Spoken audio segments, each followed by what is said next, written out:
I want to highlight a very specific part that I think is a fairly important part of RPM Global and obviously as a solution for the mining industry, and that's the AMT. So can we kick off with your sort of your role and responsibility, and then pivot into that software system, that management Yeah, system? sure. Yeah, no, look, so my background is I've spent 15 years in the asset management and maintenance world. Went to school to become a mechanical engineer, and then I spent my entire career in the mining industry.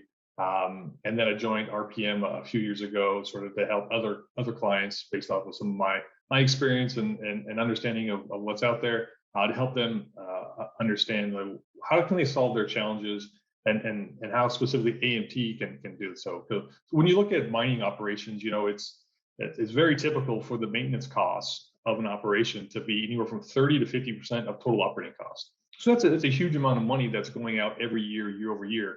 And that money, that budget, it's not a nice linear trend as you'd want it to be. It varies quite significantly year over year, just depending on where different machines are at within their life cycle. So AMT is an acronym that actually stands for Asset Management Tool, and it's based off of what we've got is proprietary and what the brains and smarts, what makes AMT amazing is dynamic life cycle costing.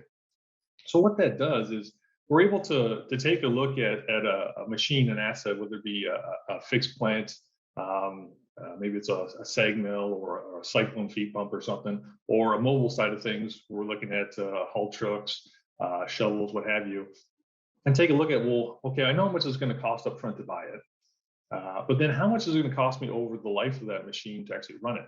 Because it's not unheard of for the sustained operating maintenance cost for that machine to cost anywhere from 3 to 10 times as much as the upfront capital cost.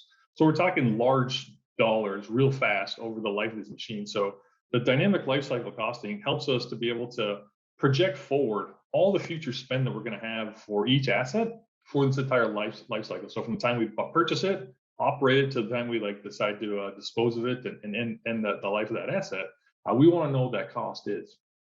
Lots of people can able to develop these life cycle models and do so. But what makes AMT unique is its ability to be dynamic. And the way it does that is because each day on every mine site across the globe, we're generating dozens, if not hundreds, of work orders on each one of these machines to do different jobs, repair different aspects, to do PM services, what have you. What AMT does is able to understand when that job was last performed and update its life cycle to project that forward. So I may start by buying this machine and say, okay, yeah, this is what my life cycle is going to look like. But then once reality comes and I start having breakdowns in the field, or I want to try to get better and change how I'm doing things by switching out my PM services or what have you, I want to be able to update that lifecycle model, or I want to be able to take a copy of it and play around with different scenarios to understand, how do I get back on track? How do I make sure I'm doing the best thing for this asset?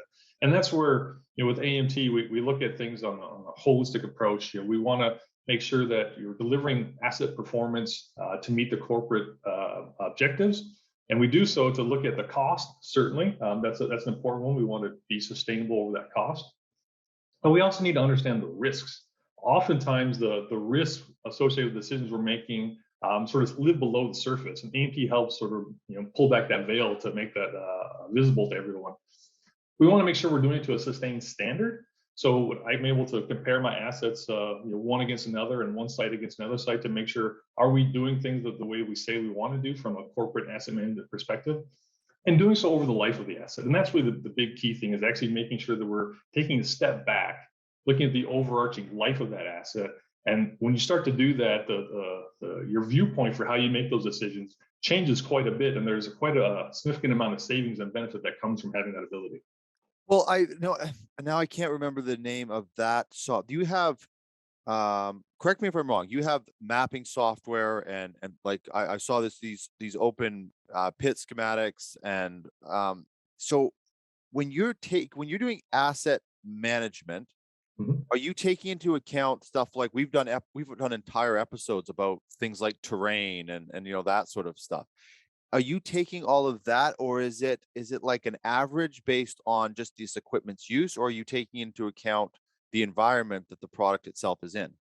Look, the environment is very important. The operating context for any asset has to be fully understood, because you and I may operate the same machine, but if you're operating it up in the Canadian Arctic somewhere north, and I'm in the desert in Central America, those are going to be two different operating contexts. So high altitude versus sea level, right? So those go in, and those will factor these strategies, underlying strategies that we have to build up what it's going to take to efficiently and effectively run this machine for its life.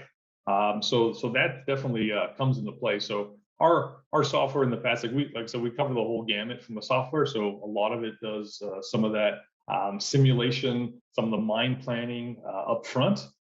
But then in order for those plans to be executed, they all rely on these assets to go get them done, right? So there's always this symbiotic relationship between the operations folks who need to operate these machines to get the production to meet the targets, and the maintenance folks who have to deliver those machines at an acceptable cost and acceptable performance level, so they have that ability to produce that and be efficient. So we have to work together to truly understand that at the end of the day to meet those targets.